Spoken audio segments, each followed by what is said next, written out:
మహేష్ గారు చెప్పండి, ఏమిటి మీ వాదన ఏమిటి? ఏ రకంగా సమర్థించుకుంటారు? పేదల ఇళ్ల మీదకి పేదల ఇళ్లను కూల్చడం ఇవన్నీ విమర్శలకు గురవుతున్న మధ్యతరగతి ఇప్పుడు అన్ని అనుమతులు ఉన్న ఇళ్ళని కూల్స్తున్నారనేది దానికి వాళ్ళకి మరి పరిహారం ఇస్తారా? వాళ్ళ బ్యాంక్ ఇన్స్టాల్మెంట్స్ అని మీరు కడతారా? ఎట్లా ఇటువంటి మరి దుర్గం చెరువు దగ్గర ముందు అడావుడిగా నోటీస్ ఇచ్చారు సీఎం గారి బ్రదర్తో సహా అందరికీ. ఇప్పుడు అబ్బే ఉన్నాళ్ళు అక్కడ నివాసం ఉన్న వాళ్ళకి చేయలే అంటున్నారు. దీంట్లో పక్షపాతం కనిపించట్లేదా?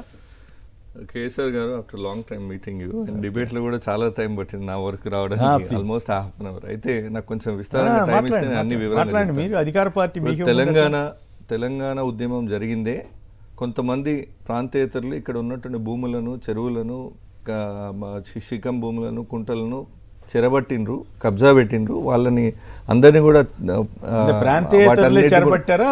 ప్రాంతం వాళ్ళు కూడా ఉండొచ్చు. కానీ ఆ తెలంగాణ ఏర్పాటు క్రమంలో ఇది కూడా ఒక నినాదం ఉన్నాడు. దేవన్న కూడా తెలంగాణ ఉద్యమంలో ఉన్నాడు కాబట్టి వారు కూడా గుర్తు చేస్తున్నాయి.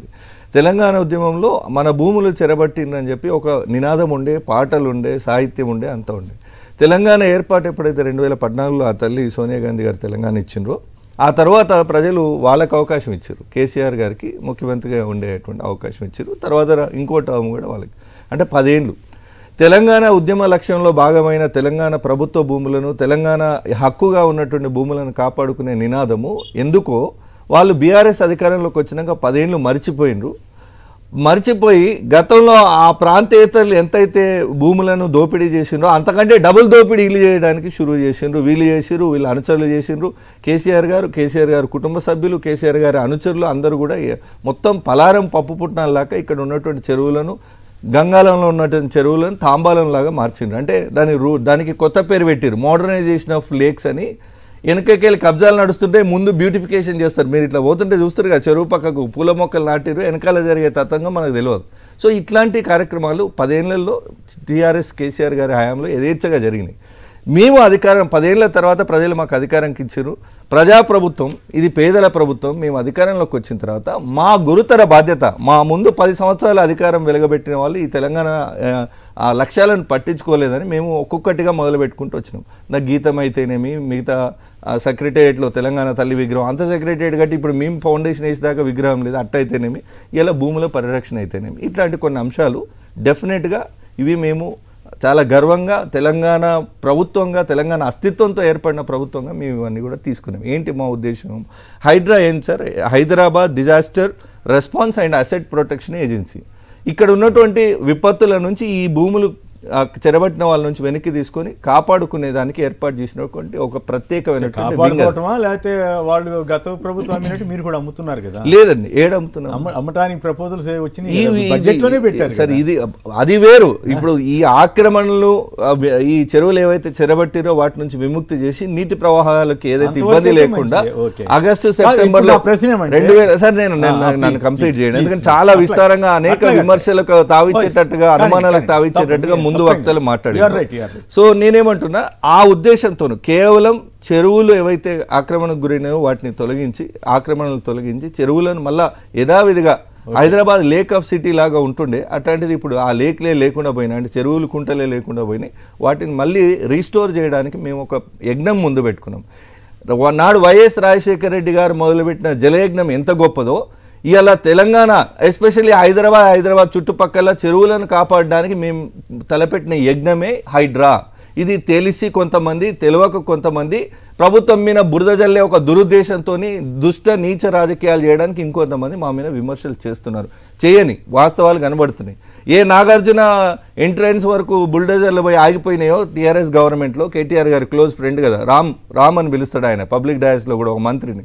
సో అట్లాంటి థిక్ క్లోజ్ ఫ్రెండ్ ఎవరైతే కేటీఆర్ గారి వెనకకు వచ్చినాయో, చెరువులో ఆక్రమించి కట్టిన ఎన్కన్వెన్షన్ మేము వచ్చినాక కూల్చినాం. మేము గర్వంగా చెప్తున్నాం, తెలంగాణ బిడ్డలుగా, తెలంగాణ ప్రభుత్వంగా పేదల కోసం ఈ ప్రభుత్వం యొక్క ఆస్తులు రక్షించడానికి మేము నడుం బిగించి ముందుకు నడుస్తున్న క్రమంలో అక్కడిక్కడ ఏమైనా కొన్ని ఇబ్బందులు ఉంటే డెఫినెట్గా వాటిని పరిగణలోకి తీసుకుంటాం. దాని క్రమంలోనే మా కాంగ్రెస్ వాళ్ళు తెలుసో తెలియకో లీజుకు తీసుకున్న భూములు కూడా పోయినాయి. ఓకే, లీజుకు తీసుకున్న భూములు కూడా పోయినాయి. కానీ ఇప్పుడు మా కాంగ్రెస్ అగ్రనాయకులు సిడబ్ల్యూసీ మెంబర్ పల్లం రాజు గారు ఉన్నారు. అసలు వారికి ఆ ఓరో స్పోర్ట్స్ అనే దానికి సంబంధం లేదు. అక్కడ మన రంగారెడ్డి జిల్లా శివార్లో జరిగినటువంటి సంఘటన, వాళ్ళ బ్రదర్ ఆనంద్ గారు లీజ్ తీసుకొని ఒక స్పోర్ట్స్ విలేజ్ నడుపుతున్నాడు. దాన్ని నోటీసులు ఇవ్వకుండా కూల్చేసింది. వాళ్ళేమో ఆబ్జెక్షన్ చేయలేదే, నోటీసులు ఇచ్చే బాగుండేదని కోర్టు కూడా. నాకున్న సమాచారం అయితే కాంగ్రెస్ హైకమాండ్ కంప్లైంట్ అది ఆబ్జెక్షన్ ఎక్కడ అంటే అసలు ఏమాత్రం సంబంధం లేని పల్లం రాజు గారి పేరు కొన్ని మీడియా ఛానల్ పదే పదే కావాలని బురద జల్లే ప్రయత్నం చేసింది. 30 ఏళ్ళ నా రాజకీయ జీవితంలో ఏమాత్రం ఇంత మరకలేదు. నాకు అది సంబంధం లేని వ్యవహారం కాబట్టి అది వాళ్ళు చూసుకోవాలి. మోరోవర్ అది మా తమ్ముళ్ళ ల్యాండ్ కూడా కాదు, లీజుకు తీసుకున్న ల్యాండ్. ఏదైనా అదేమైనా ఇష్యూ ఉంటే ఆ ఓనర్తోనే ఉంటుంది, మాతో ఉండదు అని చెప్పే ప్రయత్నం వారు చేసిండ్రు. ఇట్లా అనేక మంది దీనిలో ఇదవుతున్నారు. సరే, ఇది ఒక క్రమం నడుస్తున్న క్రమంలో వారు అంటారు పర్మిషన్ ఇచ్చిన అధికారి డెఫినెట్గా వాళ్ళ మేము చర్యలు తీసుకుంటలేమా? మాదాపూర్ చర్యలు తీసుకుంటే కాదండి, నేను జనం తరఫు మాట్లాడాను. మీరు చర్యలు తీసుకుంటే మాకెందుకు, తీసుకోకపోతే మాకెందుకు, మీ బాధ మీరు పడండి. కానీ మా లోన్లు, మా బ్యాంక్ ఇన్స్టాల్మెంట్స్, మేము పెట్టిన ఖర్చు, జనం పెట్టిన ఖర్చు ఎవడిస్తారు? మీరు ఇస్తారా? ఇప్పుడు ప్రేమేంద్ర గారు అడిగారు పరిహారం ఇవ్వాలి అటువంటి వాటికని అడిగారు. లేఅవుట్లకి కేసీఆర్ గారు, కేటీఆర్ గారు వాళ్ళ అనుయులు చేసిన పాపాలు ఇలా ప్రజలకు కొంత శాపంగా మారినమాట వాస్తవం, నేను కాదంటలేను. దాంట్లో కొంతమంది జెన్యూన్గా సఫర్ అవుతుంటే వాళ్ళది ఏంటి అనేది ఎఫ్టీఎల్లో మీరు ఇందాక పదే మీరు కానీ వాళ్ళు కానీ ఎల్ఆర్ఎస్ బీఆర్ఎస్ కట్టించుకున్నారు, కోట్లు ప్రభుత్వానికి కట్టినరు. ఎఫ్టీఎల్ ల్యాండ్స్కి ఎక్కడ కూడా ఎల్ఆర్ఎస్ బీఆర్ఎస్ వర్తించదు. అది మేము ఏ ప్రభుత్వం కూడా తీసుకున్నామంటే వాళ్ళ తప్పు. ఒకవేళ సార్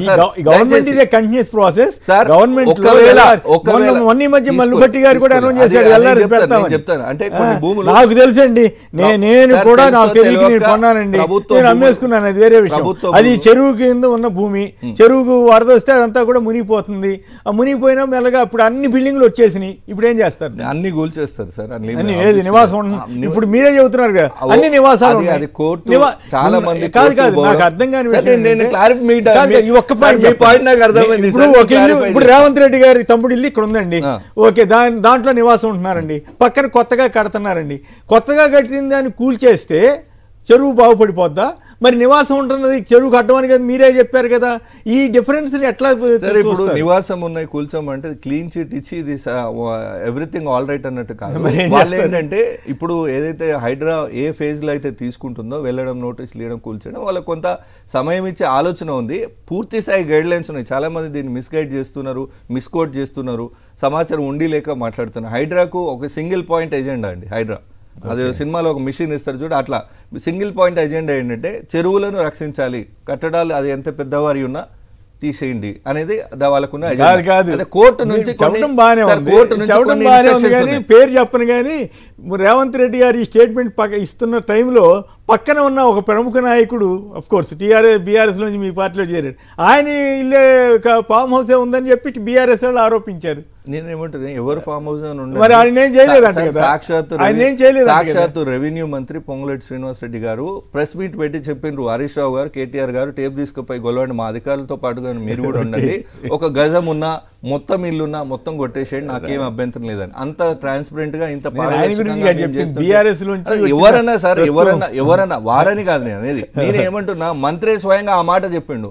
సీఎం గారి అన్నగారు ఏం చెప్పిండ్రు, నాకు తెలుసో తెలియక నేను తీసుకున్నా, నాకు ఒక 4 రోజులు గడువిస్తే నేను సామాన్ అంతా తీసుకొని వెళ్ళిపోతాను, తర్వాత మీ ఇష్టం అని చెప్పి. అంటే ప్రభుత్వం ఇప్పుడు సీఎం అన్న కదా, ఆయన ఇన్ఫ్లుయెన్స్ చేయొచ్చు కదా, మరి చేయలేదు కదా. ఆయనే ఓపెన్గా ముందుకు వచ్చి నేను ఖాళీ చేస్తానని చెప్పిండు. సో ఇది రాజుకైనా బంటుకైనా ఇదే వర్తిస్తుంది, సామాన్య ప్రజానికానికి కూడా ఇదే వర్తిస్తుంది. అయితే మీరు ఇప్పుడు ఇందాక అడుగుతున్న నివాసయోగ్యమైన నివాసం ఉంటున్నటువంటి స్థలాల విషయంలో కొంత నోటీసులు ఇచ్చి ఒక డ్యూ ప్రొసీజర్ ఫాలో అయి చేద్దాము అనే ఒక ఆలోచన కోల్చమని చెప్పేశాడు ఆయన. ఇమీడియట్ గా జరగదండి, వాళ్ళకి కావాల్సినంత స్పేస్ ఉంటుంది. నేనేమంటున్నా, ఈ ప్రాసెస్ లో మీరు అన్నట్టు కిర్లోస్కర్ కమిటీ 1204 గుర్తయినాయని వాటిని క్లియర్ చేసే పనిలో ఉంది హైడ్రా. అన్ని ఐడెంటిఫై చేసింది కమిటీ. ఐడెంటిఫై చేసిందే కాక వారి కమిటీ ఇచ్చి రిపోర్ట్ ఇచ్చిన తర్వాత ఈ మధ్య కాలంలో ఈ 10 ఏళ్ల ఘనాపాటి పాలనలో కూడా చాలా చెరువులు, కుంటలు, నాలాలు కబ్జా అయినాయి. వాటిని కూడా ఖచ్చితంగా ఖాళీ చేస్తాం. తో పాటుగా కొత్తగా కంప్లైంట్స్ వస్తున్నాయి ప్రభుత్వానికి. ఉద్యోగ సంఘాలకు ఇచ్చే సొసైటీ భూముల్లో కూడా అక్రమాలు జరిగినాయి, వీటి మీద కూడా విచారణ జరిపించండి అని. అది గచ్చిబౌలి అయితేనేమి, ఇంకో దగ్గర అయితేనేమి టీఎన్జిఓ కాలనీలో ఇప్పుడు అంటే నేను గవర్నమెంట్కి ఫ్రెష్ కంప్లైంట్ చెప్తున్నాను. నేను టీఎన్జిఓ కాలనీస్లో జరిగిన అక్రమాలు అంటే ఉద్యోగాలు, ఇప్పుడు చిన్న దేవన్ ఎట్లయితే చిన్న ప్రజానికం ఇబ్బంది పడుతున్నారని చెప్తున్నారో అట్లనే చిన్న స్థాయి ఉద్యోగులు సఫర్ అవుతూ ఉద్యోగులు లేకపోయినా ఉద్యోగుల పేరు మీద ఉద్యోగ సంఘాల నాయకులు చేసిన అక్రమాలు కూడా ప్రభుత్వం దృష్టికి వచ్చినాయి. దాని మీద కూడా హైడ్రా అండ్ ప్రభుత్వం 100% వెళ్తాయి సార్, ఎక్కడ తగ్గే అవసరం లేదు. కాకపోతే ఒక్కటి మీరు దయచేసి గుర్తించండి, మీరు నమస్తే తెలంగాణ రాసిన పత్రికలు మనం ఇంతసేపు చర్చ అదే ఒక కరపత్రం మీకు తెలుసు అంటే మీరు ఇనిషియల్ గా చెప్పారు కాబట్టి నేను దాని వివరణ ఇస్తున్నాను. అది అక్రమాలను కూర్చివేత అన్నది వెలుగు పత్రిక జరుగుతున్నది. అదొకటి. రెండోది, ఇప్పుడు ఇంకా ఇక్కడ డిబేట్ లో వింత వైఖరి ఏంటంటే బీఆర్ఎస్ బీజేపీ చెప్తున్నది రెండు వింత వైఖరులు ఏంటంటే, ఇప్పుడు మీ ఉద్దేశం ఏంది అంటే నోటితోనేమో మేము సమర్థిస్తున్నామని చెప్పి నోటితో వెక్కిరించే ప్రయత్నమా, అక్రమార్కులను చెరువులు కబ్జాలకు గురైనాయి అది ఇంకా బీఆర్ఎస్ 10 ఏళ్ల హయాంలో ఇంకెక్కువ అయినాయి, దీంతో ఏమన్నా ప్రేమేందర్ రెడ్డి అన్న విభేదిస్తున్నాడా చెప్పాలి. నెంబర్ 1. నెంబర్ 2, అక్రమాలను కూల్చివేస్తే మీకేం అభ్యంతరం? కేటీఆర్ అట్లా కాదు, వాళ్ళు అడుగుతున్నారు ఓవైసీ గారి స్థలం కాలేజీ కూలుస్తారా, అట్లాగే ఓవైసీ గారు ఒకటి అడిగారు, మొత్తం హుస్సేన్ సాగర్ చుట్టూ ఉన్నాయని అక్రమ కట్టడాలు అవుతాయి కదా, ఇంక్లూడింగ్ ఎన్టీఆర్ ఘాట్ అనండి ఇంకా పివి ఘాట్ అనండి ఇవన్నీ కూడా, మరి నెక్లెస్ రోడ్డే వేశారు అక్రమమే కదా, అది ఆ రోజుల్లో వేశారు కదా, మరి అక్కడ ఐమాక్స్ ఉంది ఇవన్నీ ఉన్నాయి, వాటి జోలికి వెళ్ళగలుగుతారా అని కూడా ఓవైసీ అడిగితే ఓవైసీ కాలేజ్ సంగతి ఏంటని బీజేపీ వాళ్ళు రాజసింగ్ గారు అడిగినా ప్రేమేందర్ అడిగినా ఎవరు అడిగినా అడగకపోయినా మా పని మేము చేస్తున్నాం. వివరణ ఏంటంటే 1 పల్లా రాజేశ్వరరెడ్డి గారి కాలేజెస్, 2 మల్లారెడ్డి గారి కాలేజెస్, 3 ఓవైసీ గారి కాలేజెస్, ఇంకే XYZ కాలేజెస్ ఎవరి ఉన్నా ఈ FTL జోన్లోనో బఫర్ జోన్లోనో చెరువులను ఆక్రమించి కట్టిన వాటిలో ఉంటే వాళ్ళకు విద్యా సంవత్సరం ముగిసే వరకు వాళ్ళకి అనుమతిని ఇచ్చింది. ఎందుకు? మళ్ళీ అప్పుడు మీరే అంటారు విద్యార్థుల భవిష్యత్తు డిస్టర్బ్ అవుతుంది కాబట్టి మీరు ఎట్లా పోయి కూలుస్తారు అంటారు. కాబట్టి ఈ విద్యా సంవత్సరం ముగిసే వరకు వాళ్ళకి అవకాశం ఇచ్చడం కూల్చివేత జరుగుతుంది. నన్నగారు కాబట్టి నా అభిప్రాయం అయితే నిజంగా చెరువులకి వరద వచ్చే వాటర్ రూట్ ఉండి ఆ జనం అందరూ ఇబ్బంది పడుతుంటే అక్కడ అన్ని చర్యలు తీసుకోవాలి. ఇప్పుడు ఉదాహరణకి నాగార్జునది ఉంది, నాకైతే అక్కడ చెరువు వల్ల చెరువు మునిగిపోయి చుట్టుపక్కల మునిగిపోవటం అట్లాంటి కంప్లైంట్స్ ఏం లేవు, కానీ పరిగెట్టుకెళ్ళి కూల్చేశారేమో నాకు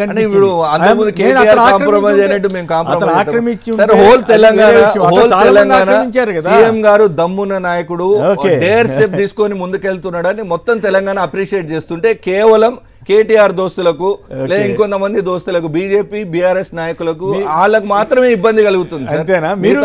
తెలుసుకోండి, మధ్యతరగతి వాళ్ళని ఇబ్బంది వాళ్ళ కోసమే కదా ఈ రిలీఫ్, వాళ్ళ కోసమే కదా.